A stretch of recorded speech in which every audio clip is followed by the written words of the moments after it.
Bonjour à tous, donc je me représente, Katia, mamie, cuisine et couture.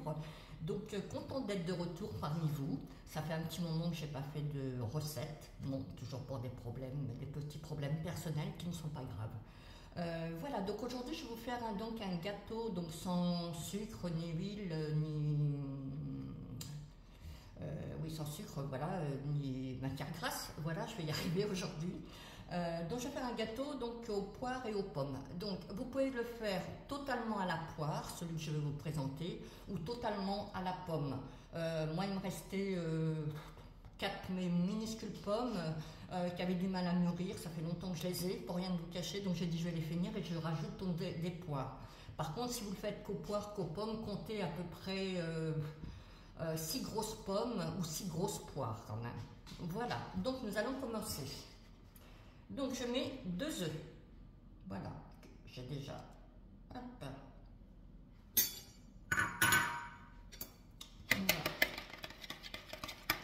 Normalement pour une fourchette, mais bon, comme je vais mélanger après le reste, je prends ma cuillère.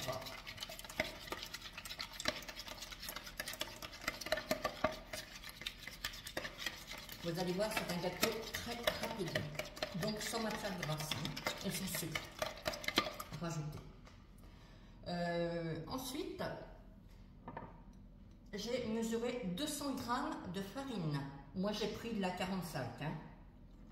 Là, on va en mettre un petit peu. Oh là. Je regarde si vous voyez bien. Normalement, oui.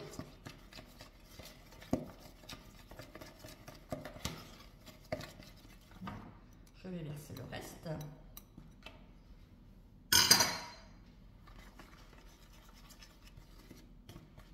Je rajoute tout de suite un sachet de levure chimique.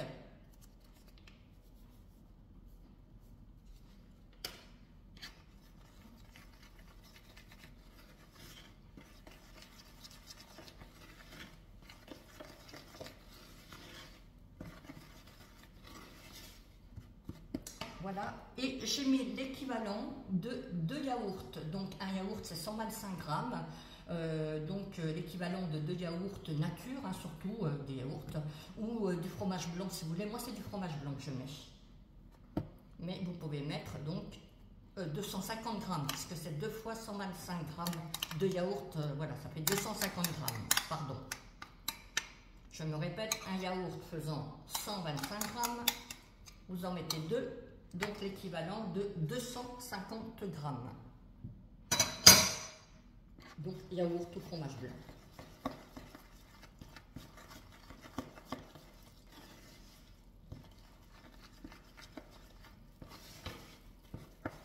Voilà.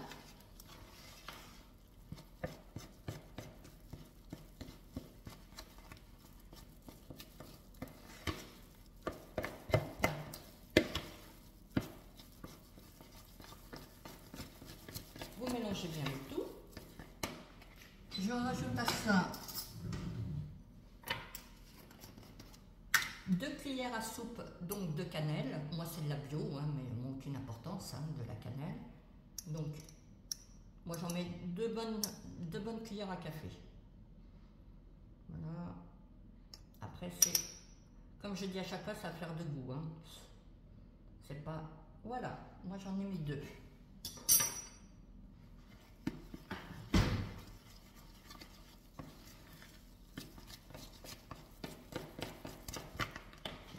Oui, je regarde juste si je me vois m'éloigner.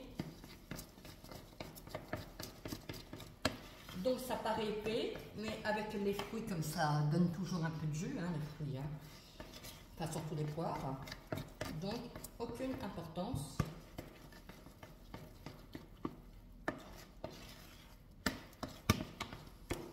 Voilà, donc on a mélangé. À ça, je vous fais voir. Donc, que vous voyez là, j'ai coupé oui, puisqu'en tout j'ai coupé à peu près la valeur, on va dire de 3 poires en petits morceaux, épluchés, coupés en morceaux. je garde celle-ci pour faire la décoration dessus. Et donc, comme je vous ai dit, il me restait un petit peu de pommes, de toutes petites. Donc, j'en ai coupé pareil en petits morceaux et j'en garde pour la décoration. Donc, je vous dis, en tout, de toute façon, il faut, oui, au moins, je sais plus que je vous ai dit 6 peut-être voire même 7, prévoyez pour quand même pas mal de fruits.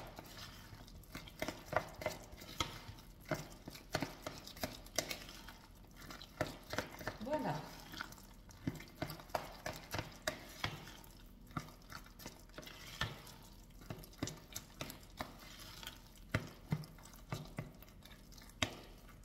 Hop. Je me passe les mains à l'eau.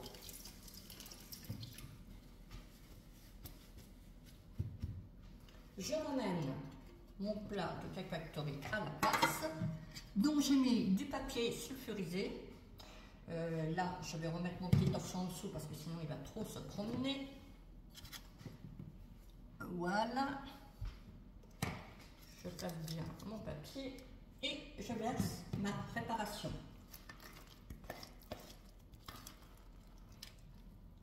Doucement pour pas que le papier bouge de trop.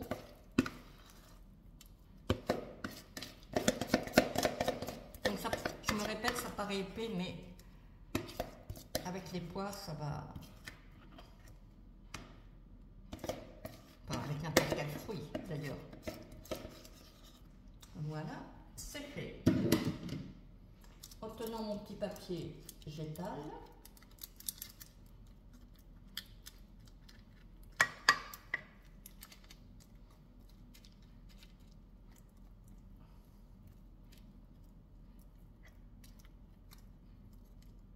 Là, on va pousser un peu, sinon il ne va pas y avoir de gâteau de ce côté-là.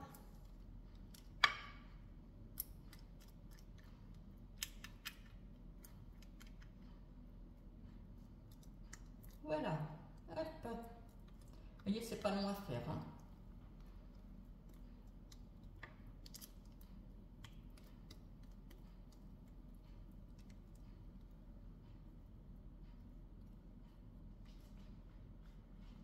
Je me repasse les mains à l'eau.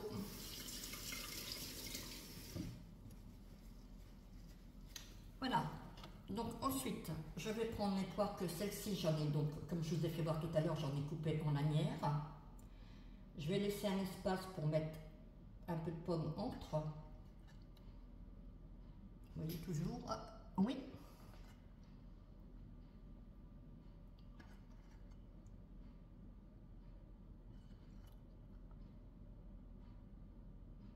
Non. Celle-ci, je vais faire sens contraire. Hop.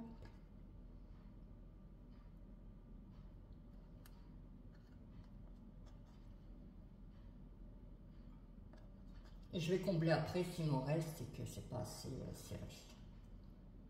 Alors, on va le mettre dans ce sens-là, c'est pas grave. Voilà. Je prends mes petites lamelles de pommes que je vais mettre entre. Donc ça, je pourrais peut-être vous le mettre en accéléré, je verrai.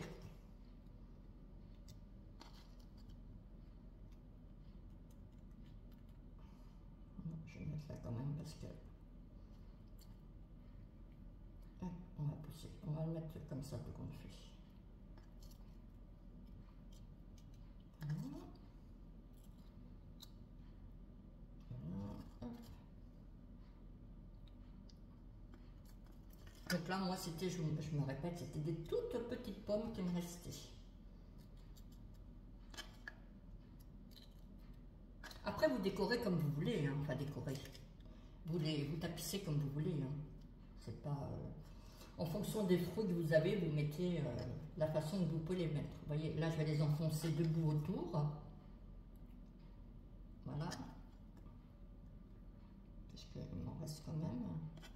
Là, voilà, je les enfonce un petit peu. Là aussi. Là, je vais les enfoncer comme ça aussi. Là aussi. On va faire le tour. Hop. Ah, que je passe pas derrière le papier par contre.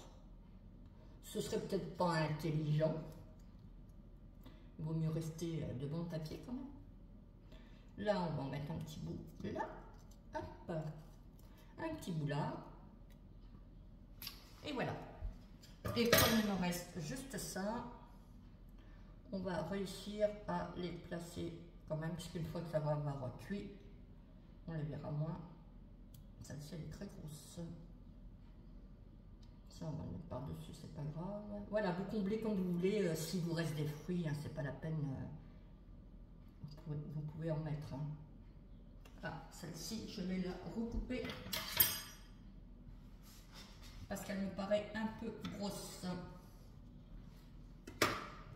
Voilà, et je vais mettre à cuire donc à 210 degrés pendant, je vais mettre 45 minutes et je regarderai en cours de cuisson.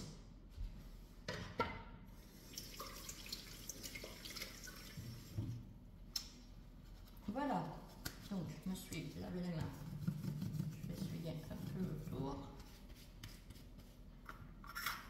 Je vous enlève ça, je mets le Cake Factory. Voilà, donc je le mets dedans.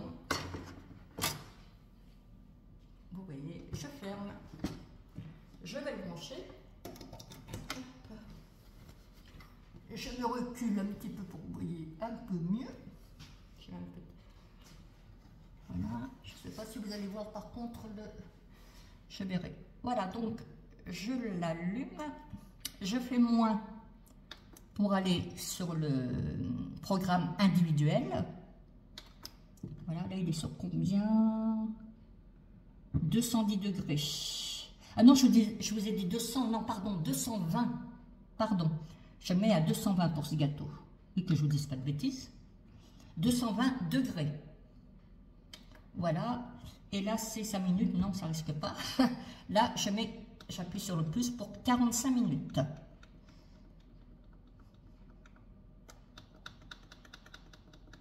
Je regarde parce que c'est pas évident. Je suis à 31. Hop. 41. 42, 43, 44, 45 si je sais compter. Et c'est ça. Et j'appuie sur démarrer. Sur OK si vous préférez. Voilà. Donc écoutez, je vous fais des gros bisous et je vous retrouve donc dès la fin de la cuisson, donc normalement d'ici 45 minutes. À tout à l'heure, gros bisous. Voilà, donc je suis de retour. Mon Cake Factory va bientôt avoir fini, dans 40 secondes exactement. Je voulais juste vous préciser que j'ai bien laissé cuire 45 minutes. Donc là, il est midi 45. Ce n'est pas du tout pour le repas de ce midi. C'est pour le repas de ce soir. Donc, pour rien de vous cacher, une fois que mon Cake Factory va s'éteindre, je vais le débrancher, bien sûr, et je vais le laisser toute l'après-midi dedans. Donc, il va prendre les saveurs, il va, voilà. Et donc, on le mangera que ce soir. Donc, je vais le sortir peut-être vers 17 h. Voilà, donc je vous couperai une part que je mettrai dans une petite assiette, donc ce soir vers 17 h, et je mettrai en ligne après. Voilà, je trouve que le gâteau est beaucoup plus moelleux quand on le laisse plusieurs heures dans le Cake Factory débranché. Voilà, donc il sonne. Voilà, je pense que vous l'avez entendu. On va découvrir ensemble ce que ça donne. Voilà. Donc en le laissant jusqu'à peu près 17 h, je me répète, il va être beaucoup plus moelleux, il va prendre ses saveurs. Donc voilà. Je vous fais de gros bisous. Je vous souhaite un bon repas pour ce midi, pour ceux où ce n'est pas fait. Et donc je vous présente ça dans une petite assiette. Je vous fais de gros bisous et je vous souhaite un très bon dimanche. À plus tard pour une nouvelle vidéo. Au revoir.